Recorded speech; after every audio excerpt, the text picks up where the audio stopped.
Tánger, una ciudad colocada en un sitio estratégico. Es la entrada al Mediterráneo o la salida al Atlántico, según se mire. Es la puerta de entrada a África o de salida de ella. Y también el paso previo a la entrada en Europa si uno viene desde el continente negro.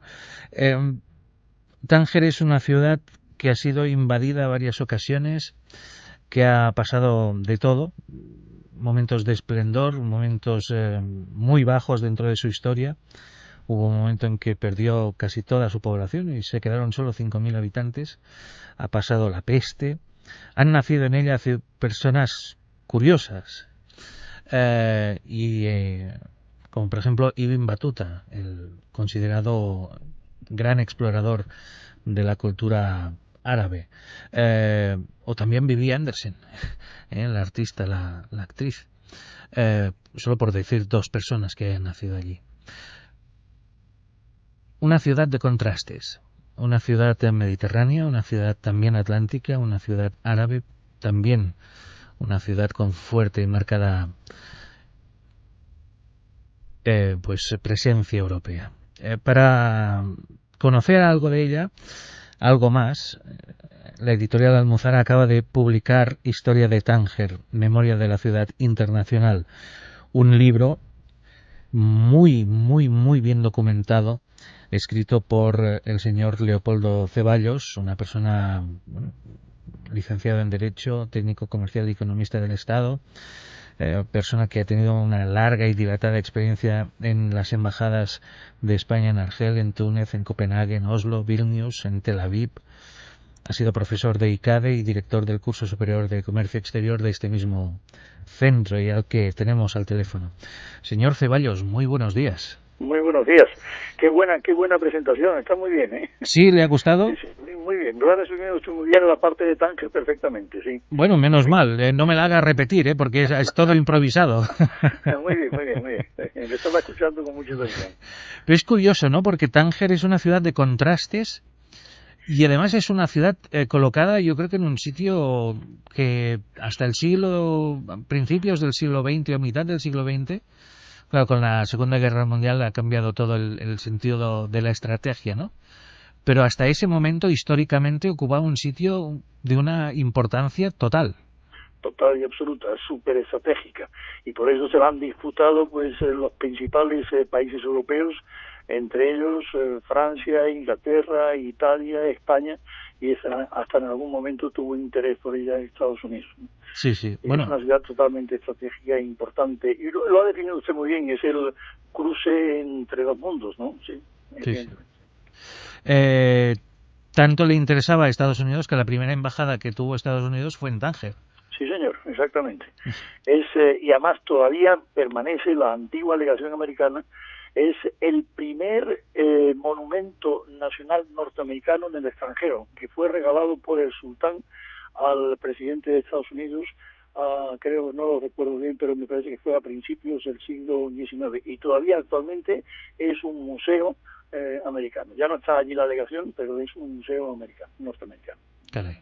¿Cómo es que Bueno, usted estuvo trabajando allí durante 5 años aproximadamente.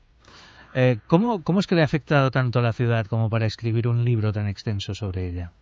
A ver, porque yo es que no solamente es que he trabajado unos años allá, yo he prácticamente, bueno, no nací en Tánger, pero al año fui con mis padres a vivir a la ciudad y viví en ella 27 años. Bueno, 27 entonces años. se ha creado allí, en sus calles. Sí, sí, sí, sí. Yo he pasado toda mi niñez y gran parte de mi juventud en Tánger.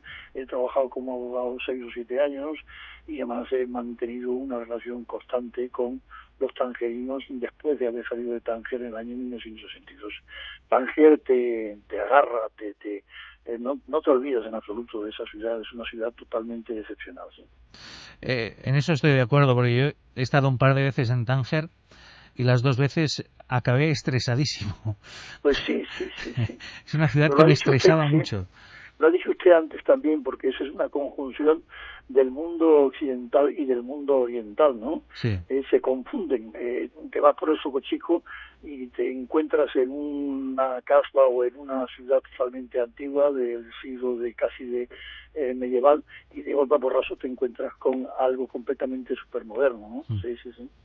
Además, yo allí bueno, he experimentado momentos mágicos. Uno de ellos, una mujer en el mercado me vendió un kilo de higos chumbos y los peló allí y me los Sí, comí a pie de calle, ¿no? sí, sí, sí, sí, Y es de esos momentos que uno no olvida porque, que caray, qué buenos son. es un sabor maravilloso. El higo Sí, chumbo de allá es especial, es verdad, ¿eh? es muy... También los hay muy buenos en Málaga. Sí. Yo que voy mucho por Málaga, también en Málaga hay muy buenos higos chumbos, pero de Tánger tienen un sabor especial, sí, sí, sí, sin lugar a dudas. ¿Cuál es la importancia que ha jugado Tánger a lo largo de la historia? Porque yo creo que ya desde su fundación, hará casi ya 3.500 años por los fenicios, ha sido una ciudad importantísima. Sí, importantísima para los romanos. Los romanos en un momento determinado establecieron allí la capital de la Mauritania tingitana, luego posteriormente la invadieron los árabes, y bueno, y para nosotros España pues evidentemente tiene una importancia trascendente, puesto que de allí salieron los primeros conquistadores árabes y bereberes que entraron en España, ¿no? Es decir, tanto Tariq como Tarif como Musa ben Nusayr eran, Musa ben Nusayr era árabe, pero los dos primeros anteriores eran bereberes, y salieron prácticamente de Tánger, y si no de Tánger, de las cercanías de Tánger a conquistar España, ¿no? Y posteriormente fue lo contrario, los españoles y los portugueses